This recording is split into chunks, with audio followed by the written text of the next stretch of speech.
É muito bom louvar o Senhor, não é verdade? Quem é que, quando está louvando a Deus, sente dentro de si uma alegria, assim, uma coisa extraordinária? Levanta a mão. Quem é que pode dizer isso? Amém. É verdade. O Salmo diz que à destra do Senhor existe uma quantidade muito grande de alegria. Eu não sei como cada um sente, né? Isso cada um é um. Mas quando a gente está aqui louvando a Deus, eu sinto que eu estou assim quase que na porta do céu, né? Especialmente quando a gente está louvando de coração, a gente sente que o povo está envolvido, as pessoas estão ligadas no louvor a Deus, realmente querendo louvar a Deus, não apenas cantando. E isso é uma coisa tremenda. Eu acho que se alguém não tem esse sentimento, essa percepção,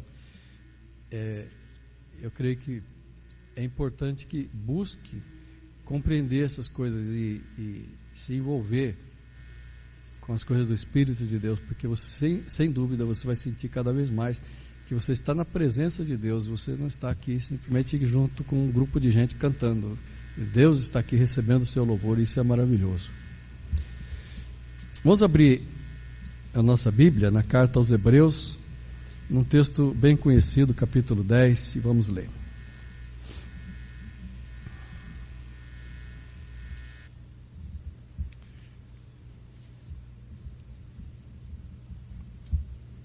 Hebreus 10. Eu vou ler 2 versículos só. Quem não achou, ajuda aí a vizinha a achar. Está lá no fim. Hebreus 10. Quem achou, ajuda. Quem não achou, pede ajuda. É no fim da Bíblia, mas não exatamente no fim. É Apocalipse, volta um pouquinho, né? Todo mundo achou agora? Então vamos ler. Versículo 24 do capítulo 10. Consideremos-nos também uns aos outros para nos estimularmos ao amor e às boas obras. Não deixemos de congregar-nos, como é costume de alguns. Antes, façamos admoestações, e tanto mais quanto vedes que o dia se aproxima. Essa palavra antes, muitas vezes ela não é bem conhecida na sua aplicação, né? Eu já escutei um pregador colocando essa palavra assim como advérbio de tempo, mas é um advérbio de modo. Ao invés de, né? Em vez de fazer antes de alguma coisa. Então, vamos entender assim: em vez de faltar à igreja, deixar a congregação, como é costume de alguns, nós vamos admoestar uns aos outros, e fazer isso, quanto mais a gente vê que o dia se aproxima. Vamos orar. Senhor, quero te agradecer, Pai, por este momento em que nós vamos examinar a tua palavra, e peço, Pai, que ela venha falar conosco, a cada um de nós, que nos edifiques e transformes, Pai, nesta noite, pelo poder da tua santa palavra, em nome de Jesus. Esta palavra, ela é muito importante. Eu coloquei um título aqui meio comprido, e é uma pergunta: a alegria de estar na casa do Senhor está em seu coração? Porque estar na casa de Deus, de fato, é uma coisa extraordinária, diferente de você estar em qualquer outro lugar. Aqui você encontra, realmente tem um encontro com Deus, e é algo fantástico. E eu quero falar hoje, uma palavra extremamente importante para a igreja, e talvez você que está aqui hoje, que costuma estar sempre presente nos cultos, talvez você pode pensar que a palavra não se aplica exatamente a você, mas eu creio que todos nós podemos aprender com isso, porque há lições para todos nós nesse texto. mesmo que você já conheça isso e que você já tenha esse assunto já definido no seu coração, vai haver proveito, eu tenho certeza. Então eu quero falar hoje sobre essa questão da frequência à igreja. Vocês sabem, o domingo é o dia do Senhor. A própria palavra domingo vem de Dominus, que é Senhor. Então, é chamado dia do Senhor porque foi o dia em que Jesus ressuscitou. E esse dia foi separado pela igreja primitiva, já naquele tempo, desde o início. Era o dia da reunião maior da igreja, onde os irmãos todos se reuniam para celebrar a Deus.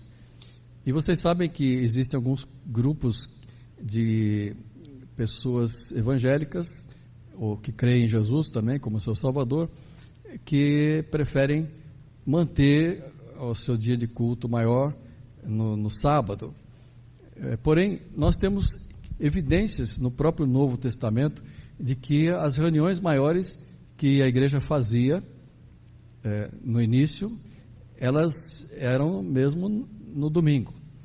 Isso pode ser comprovado no Novo Testamento em relação à igreja de Jerusalém, à igreja de Corinto, à igreja de Éfeso, e também eu creio que a gente pode presumir que em relação às outras igrejas daquela época, as coisas eram assim.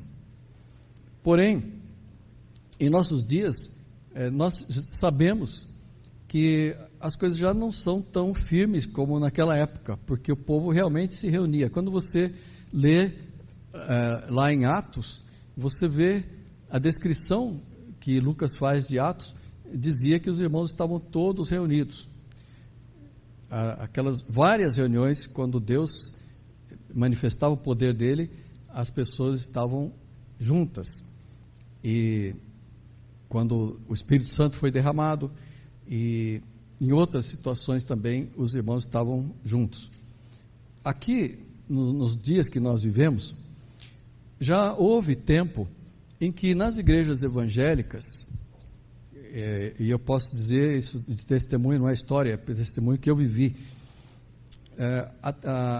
até 30 anos mais ou menos atrás, talvez uns 20 e tantos, ainda era costume muito arraigado no coração dos cristãos, dos crentes, que é melhor dizendo, evangélicos, de não perder o culto de domingo por nada. Ninguém imaginava que pudesse inventar de fazer qualquer outra coisa no domingo, no horário do culto, porque naquele dia ele ia para a igreja. Ele tinha um encontro com Deus e ele não podia faltar. Mas estas coisas mudaram progressivamente. Eu creio que mais a partir de uns 10 anos para cá, 12, por aí, as coisas foram piorando nesse sentido. De tal forma que chegamos a uma situação hoje em que as pessoas já não se sentem responsáveis perante Deus por estar presentes na igreja no dia do culto maior, que é o culto de domingo. E essa é uma situação que a gente precisa trabalhar,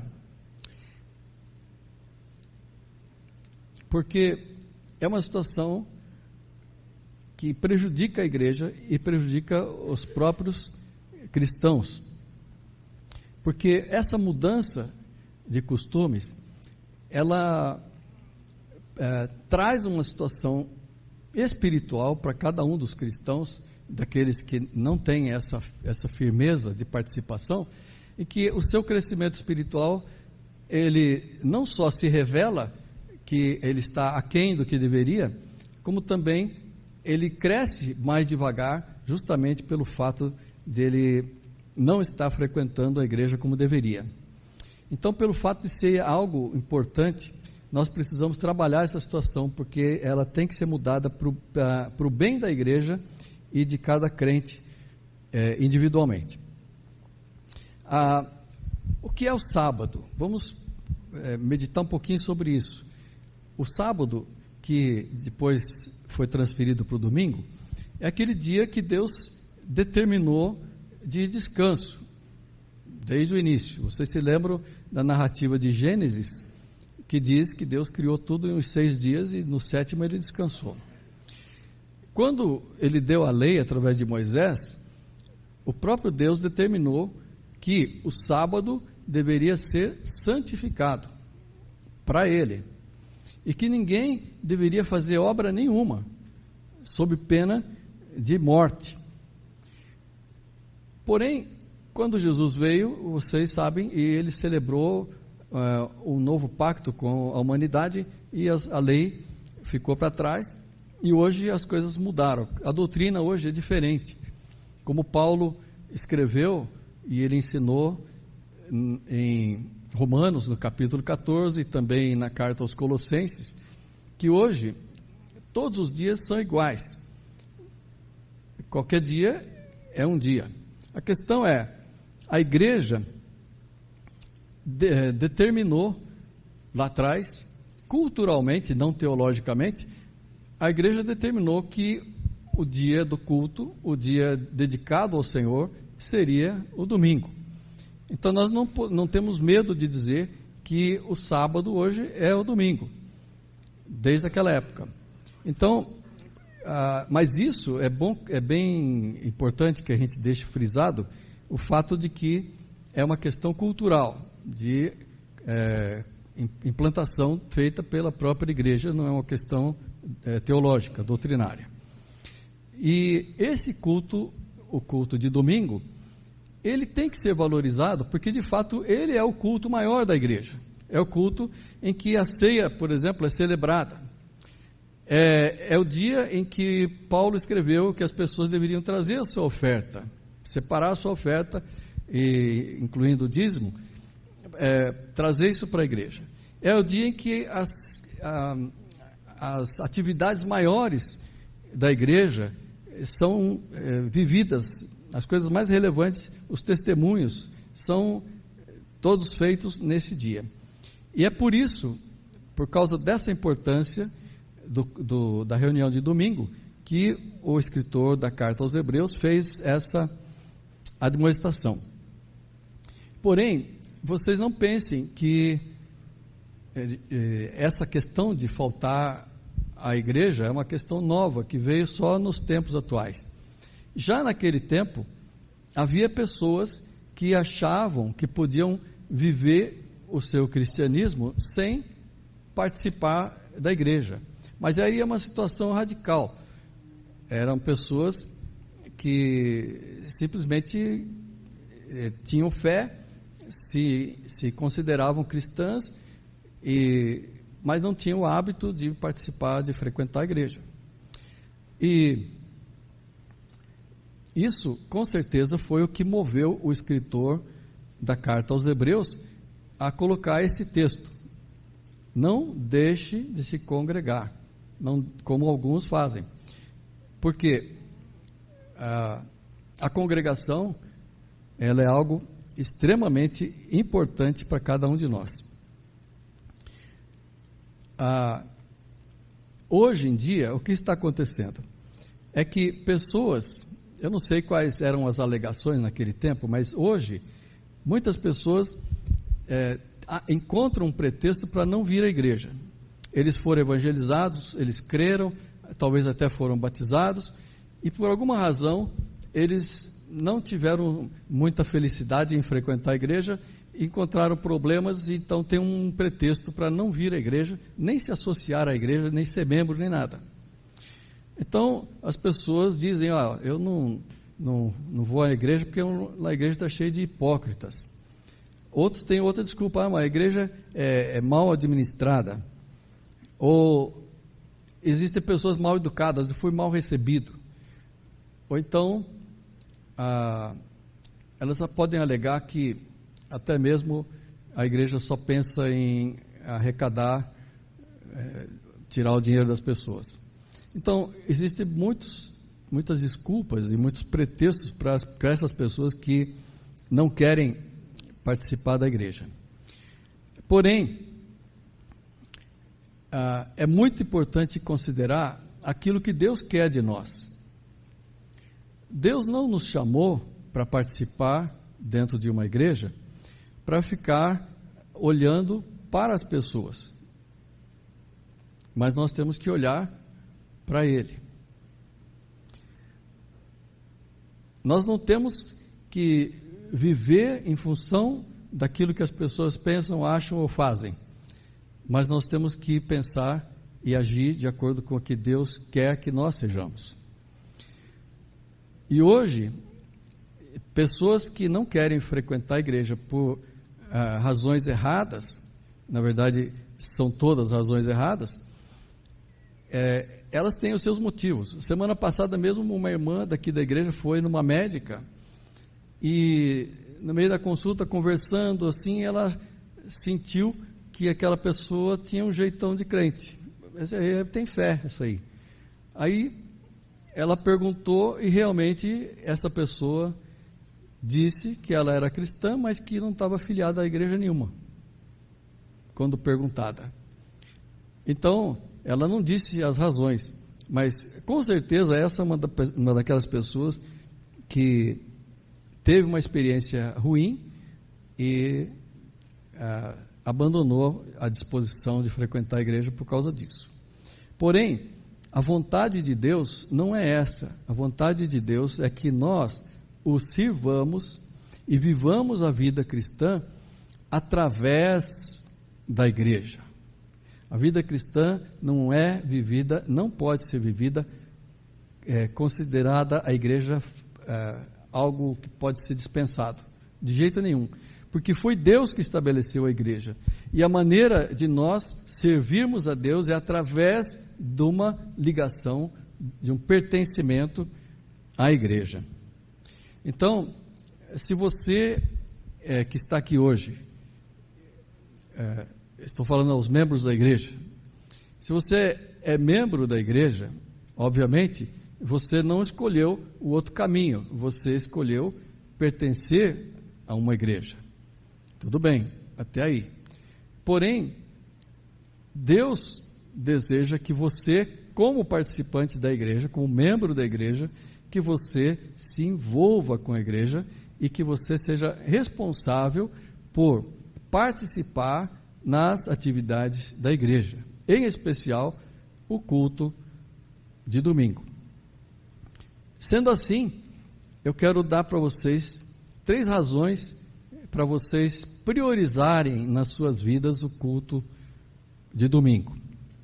A primeira razão é porque frequentar a igreja é uma bênção para a sua vida. Quem é que não quer bênção na vida?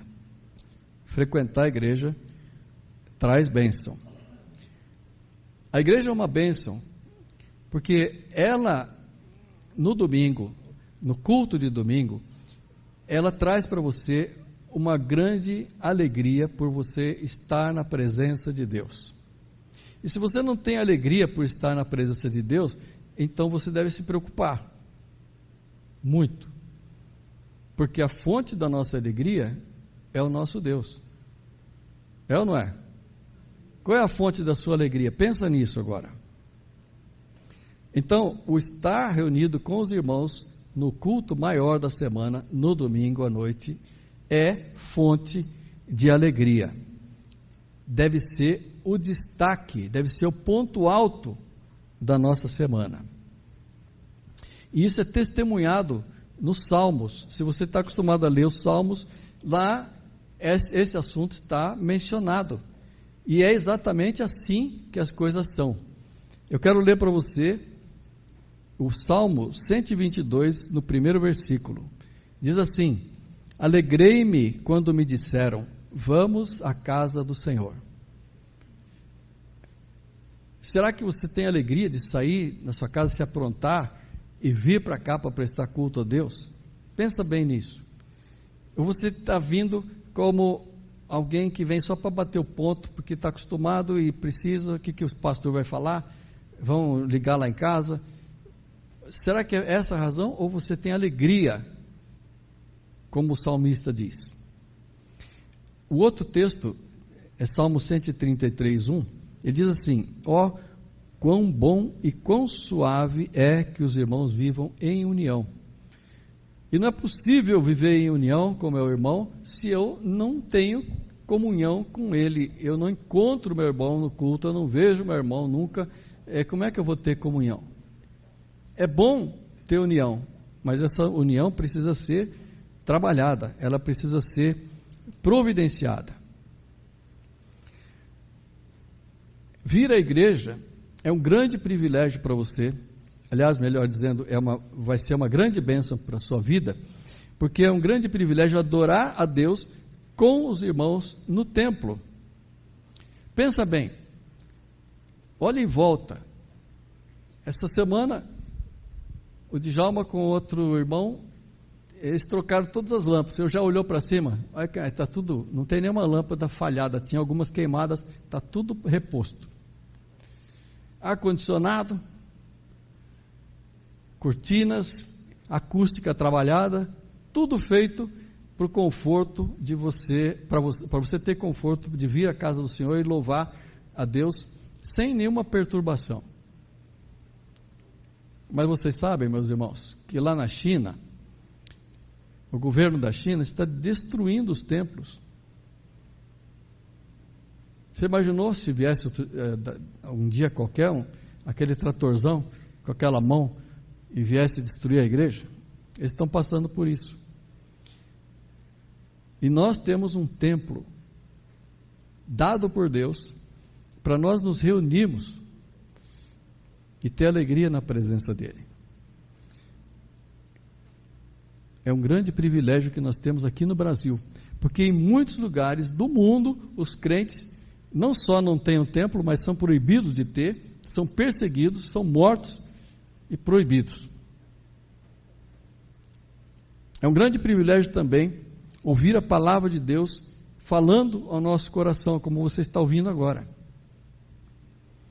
Mais uma vez eu quero dizer para você que os crentes em muitos lugares do mundo, eles não estão mais podendo ouvir seus líderes explicando, pregando a palavra para eles. Por quê? Os líderes estão sendo presos. Lá na China, os líderes da igreja estão sendo presos, às dezenas ou às centenas, talvez, indo para a cadeia. Eles estão querendo acabar com a igreja, destruindo os templos e prendendo os líderes. Mas hoje aqui, você tem toda a liberdade de ouvir a palavra de Deus, e você tem muita gente estudando a Bíblia para passar a mensagem de Deus para você. Então, esse é um grande privilégio.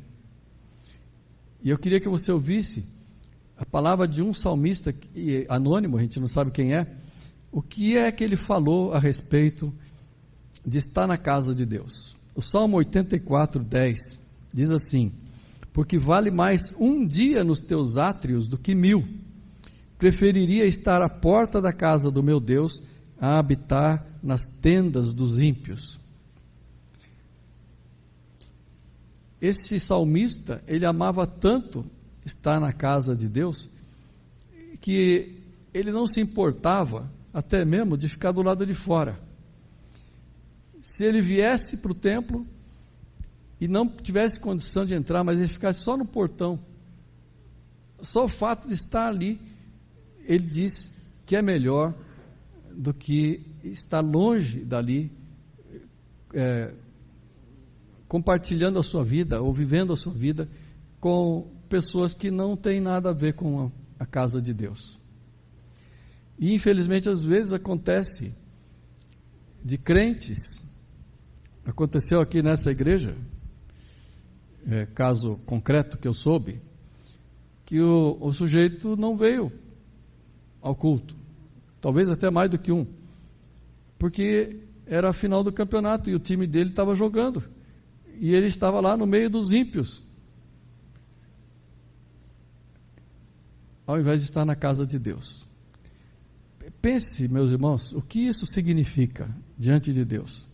Aquele que nos ama tão profundamente, que nos salvou através do sacrifício do seu Filho, e tem só um dia da semana que é o culto maior, em que ele vem para cá para receber a adoração, está com seus filhos, E essa pessoa troca a presença de Deus pela companhia dos ímpios, em função de algo que não serve para nada.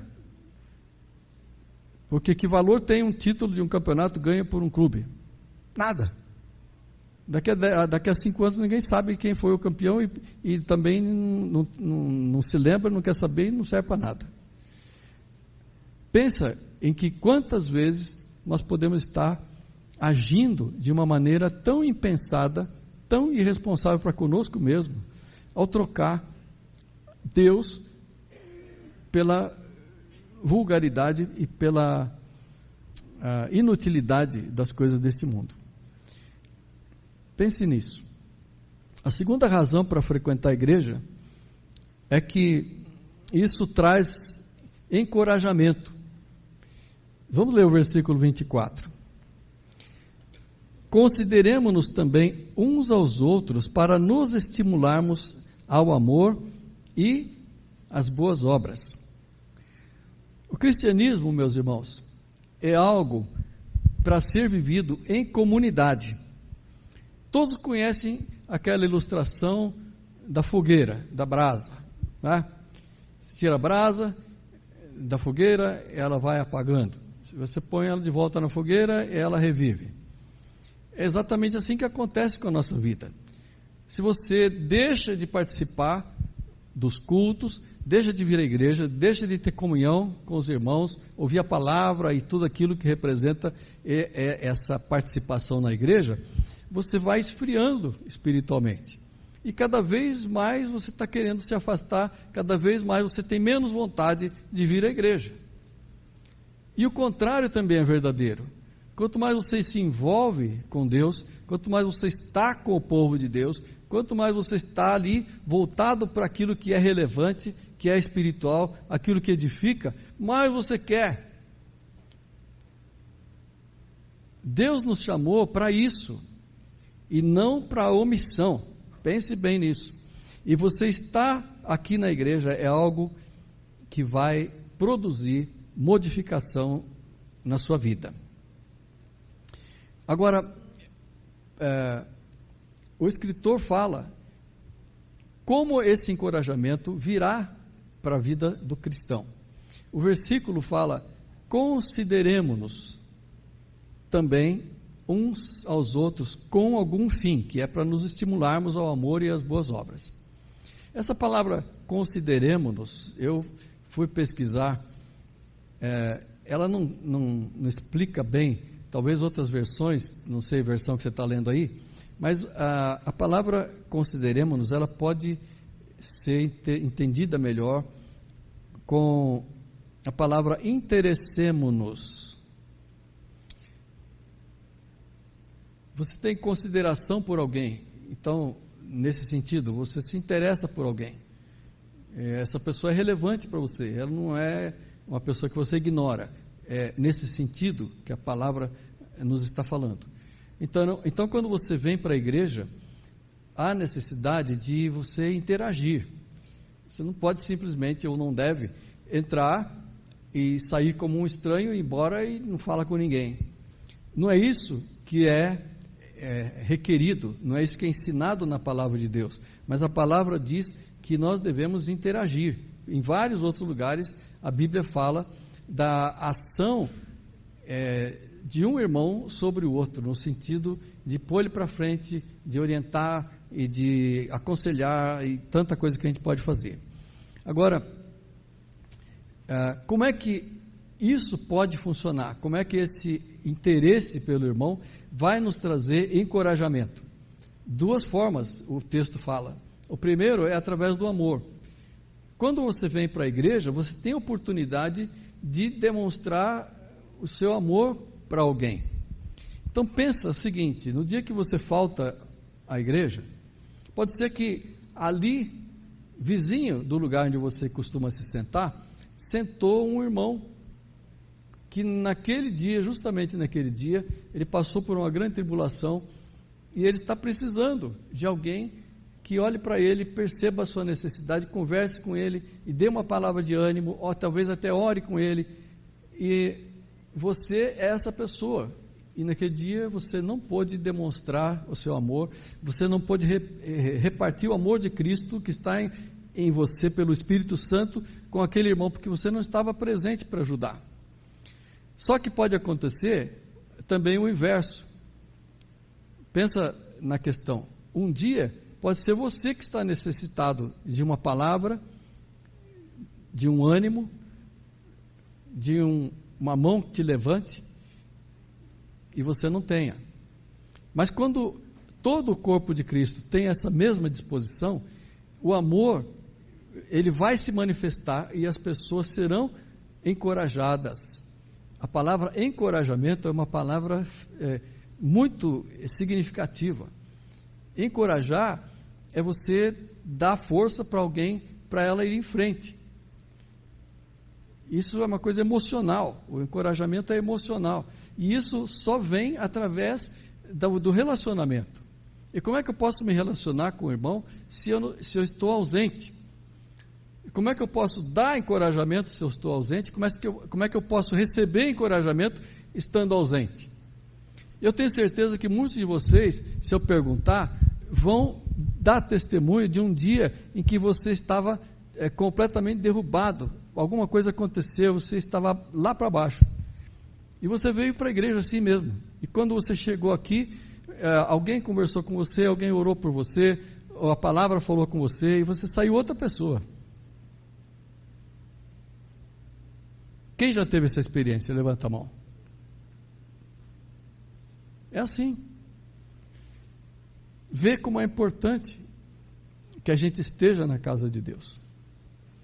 Mas não é só o amor, mas o versículo fala também nos estimularmos ao amor e às boas obras. Deus requer de nós que nós sejamos ricos em boas obras. E Paulo escreveu aos Gálatas que nós devemos sempre fazer o bem, mas especialmente aos domésticos da fé. Agora, se você não está presente no dia em que é o maior culto, em que as pessoas, se você encontra mais gente na igreja, como é que você pode ficar sabendo da necessidade de um irmão, de uma irmã, que por alguma razão está passando por uma situação difícil, seja qual que seja, talvez ela está precisando de um socorro, de uma visita, de alguém que vá ajudar na casa dela, ou fazer alguma coisa, um trabalho, ou até mesmo uma pessoa que sofreu um revés financeiro, está precisando de uma ajuda de uma hora para outra. Se você estiver longe, se você estiver ausente, afastado, você nem fica sabendo da necessidade. E como é que você vai ajudar se você nem sabe o que está acontecendo? E o inverso também é verdadeiro. Se você está passando por uma necessidade qualquer desse tipo que eu mencionei, aqui é o lugar onde você pode mais rapidamente ser socorrido. É claro, a Bíblia diz que, em primeiro lugar, especialmente na parte financeira, quem deve socorrer é a família, os parentes. Mas muitas vezes você pode até não ter um parente à mão, ou seu parente está mais necessitado que você, e talvez a sua porta mais próxima seja a igreja. Mas se você não aparece, ninguém nem sabe que você está passando uma situação difícil. Então pensa na necessidade, e na verdade quanto é importante você estar participando da igreja. E é isso que a participação com os irmãos faz. Ela nos levanta, ela nos sustenta, ela nos encoraja, ela nos põe para frente. Estar com os irmãos é fundamental. E a terceira razão é que frequentar a igreja nos estimula à santidade. Olha o versículo 25.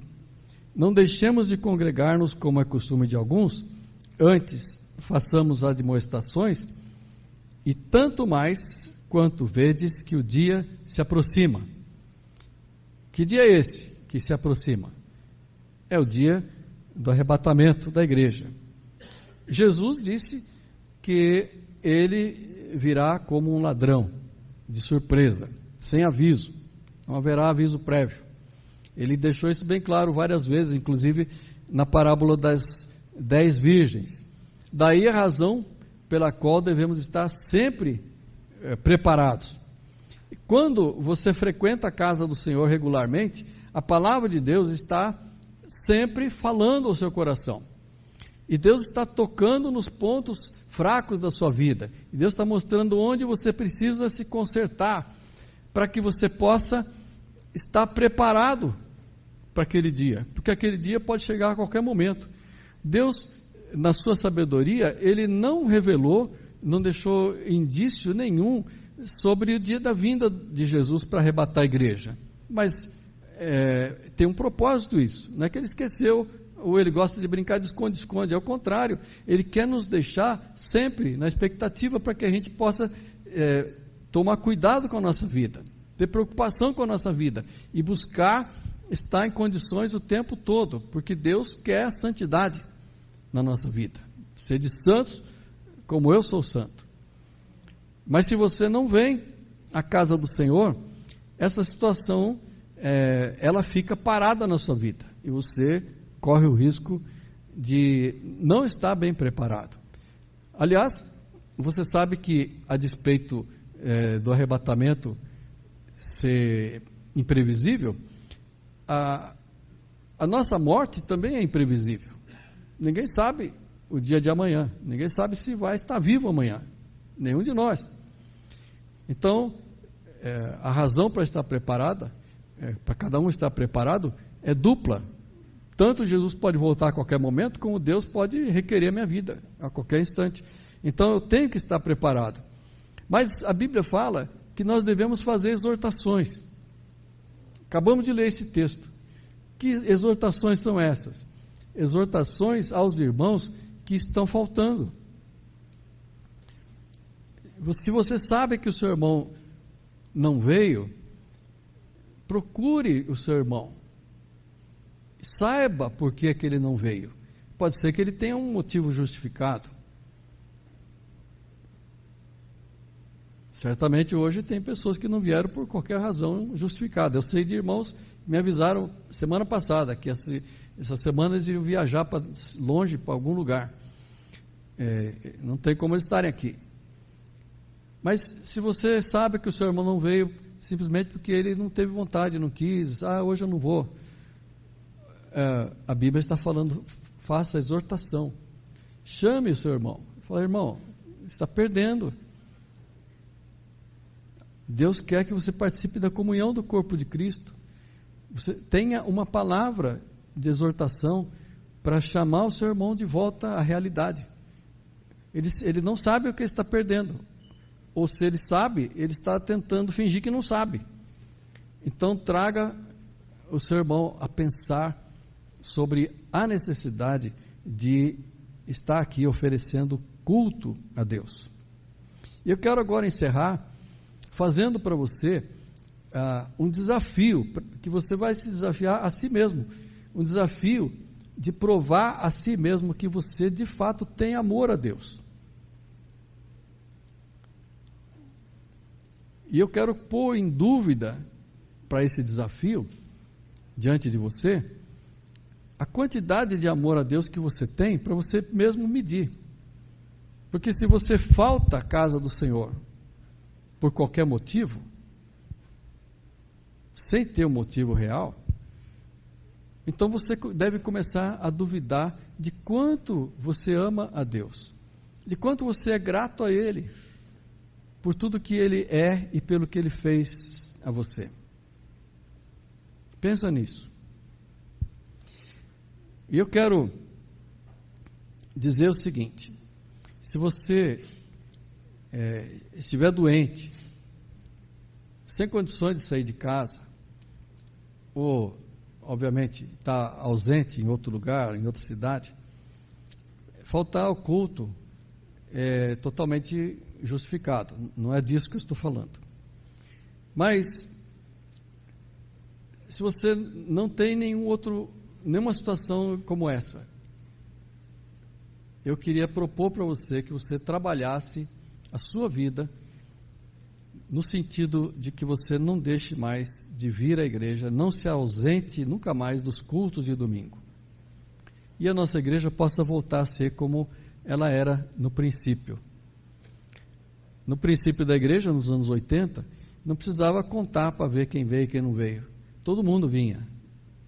Não tinha ninguém que ficava em casa, porque as pessoas queriam se reunir, queriam glorificar Deus, queriam ouvir a palavra, queriam estar com os irmãos. E é isso que nós precisamos alcançar aqui. Eu sei que você está aqui hoje, estou te vendo. Mas será que você não esteve ausente algum outro dia, sem ter uma razão plausível para faltar à casa do Senhor? Será que também hoje, enquanto nós estamos aqui, não tem outros irmãos que não vieram e não se sabe por quê, e nem eles mesmos sabem por que não vieram, talvez não quiseram vir? Cada um sabe o seu motivo, não sou eu que tenho que olhar e julgar ninguém. Mas eu quero dar uma fórmula simples para você checar. Se você quiser aplicar essa fórmula, você vai ser bem sucedido nisso e vai agradar a Deus. Por exemplo, aniversário de parentes. Eu sei de casos concretos que tem vários irmãos aqui que, se um parente fizer um aniversário no domingo, mesmo que seja domingo à noite, ele vai enforcar o culto para ir no aniversário do parente. E eu digo para você que isso não é justificativa nenhuma. Não se justifica. Especialmente pelo fato de que, se o seu parente fosse crente, ele não ia fazer o aniversário dele no domingo à noite para chamar um monte de gente para fora da igreja. Provavelmente você escolheu então ir com o ímpio e deixar a casa do Senhor. O meu conselho, o primeiro a respeito disso, para resolver esse problema na sua vida, é que você passe na casa do seu parente, leva o presente que você comprou para ele, dá parabéns, um abraço e tchau, vou para a igreja. Isso é o melhor que você tem para fazer. Se ele quiser muito a sua presença, ele vai fazer a festa em outro horário, porque ele sabe que naquele dia você tem compromisso com Deus. E o compromisso que nós temos com Deus, obviamente, é mais importante do que qualquer outro compromisso que a gente possa ter nessa terra. Ah, mas tem aniversário da minha família. Aí não é parente, é minha família. É minha tia, meu sobrinho, meu neto, meu irmão. E faz aniversário justamente hoje. Aí não pode, eu não posso enforcar. Não, você não precisa enforcar. Você pode simplesmente, se é da sua família, você faz a celebração no sábado. Qual o problema? Porque se o seu aniversário fosse segunda, terça, quarta, ou qualquer outro dia útil, não haveria nenhum problema de pegar o aniversário e levar para o sábado, porque é mais fácil, não é um dia útil, todo mundo vai poder ir, então você leva para o sábado. Mas se cai no domingo, aí vai fazer no domingo? Não, por que não puxa para o sábado então? Porque qualquer compromisso que você tenha durante a semana, quer que seja com o seu empregador, com a escola, qualquer coisa, não é tão importante quanto o compromisso que você tem com Deus no domingo à noite. Você está muito mais justificado de mudar a festa para o sábado, sendo o aniversário que cai no domingo, do que se o aniversário cair em qualquer outro dia. Então pense nisso, como é importante. Também, às vezes, tem gente que pode estar enforcando a igreja para ir um churrasco com os amigos. Será que aconteceu isso? Eu não sei de nenhum caso. Mas pode ter acontecido. Um amigo fez um churrasco lá, está comemorando não sei o que, tantos anos de casamento, e sei lá, sempre tem alguma coisa para comemorar. Ele me chamou, eu não posso faltar porque é meu amigão, aí eu vou lá. Então, quem é mais seu amigo? É Jesus ou é aquele amigo lá? Essa é a minha pergunta para você. Qual é a sua prioridade? É o Senhor Jesus Cristo e o louvor e a adoração na casa de Deus, ou um churrasco com um amigo? Você não vai fazer falta lá, você vai fazer falta aqui. E por último, futebol. O futebol não deveria prender nenhum crente, né? O futebol é apenas um esporte. Eu joguei futebol a vida inteira. Não tem problema jogar bola. Torci para o meu time. Mas uma coisa é você trocar a comunhão com os irmãos, a casa de Deus, por um jogo de futebol. Aí é feio. O que Deus pensa disso? Pensa bem. A igreja está reunida louvando o Senhor e aquele que se considera servo do Senhor está lá no meio dos ímpios gritando, nem se sabe se não está falando palavrão junto com os outros, xingando o juiz, porque o time dele precisa ganhar. Pensa bem, isso cabe na vida de um crente? Não é possível uma coisa dessa, não é possível. Eu vou parar por aqui, porque esses 4 itens já são suficientes, vocês já entenderam. Então, quero fazer esse desafio para você. Eu quero propor nesse momento, não precisa levantar a mão, não precisa vir aqui na frente, não precisa fazer nada. Eu só queria que você fechasse os seus olhos aí na presença de Deus agora e analisasse a sua própria vida. Fala com Deus. Fala com Deus. Ninguém mais precisa ouvir. Fala com Ele. Quando você deixou de vir à casa de Deus e você não tinha um motivo que justificasse, o que é que você estava fazendo? Fala com Deus: Senhor, eu não vou mais fazer isso. Você fala para Deus: não vou mais trocar a tua casa por nada deste mundo, porque não é cabível. Diga isso para Ele. Faça uma promessa para o próprio Deus.